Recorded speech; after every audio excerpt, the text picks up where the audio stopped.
you see him playing the other day? Yeah. It's pretty amazing, right? Pretty cool. Yeah, I can't believe it. Yeah, they did all right.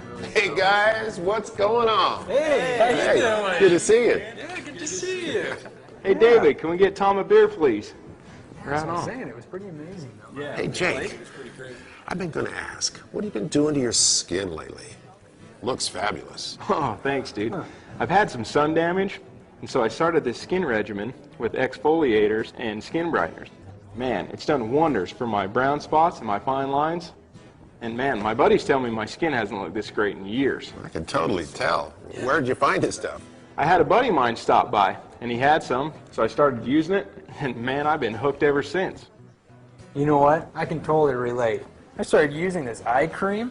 It's fabulous. I started using it a couple of weeks ago, and what you do is you apply it under both eyes, like this. And it has this light diffuser in it that helps with dark circles and puffiness in your eyes, and also peptide that helps build up collagen production. And man, my crow's feet are starting to fade, and I feel like a whole new man. Great stuff. I might have to try using that. Hey, by the way, cute top. So the game, Right. yeah, that was a good one Yeah, I the know. other day. Lead that quarterback.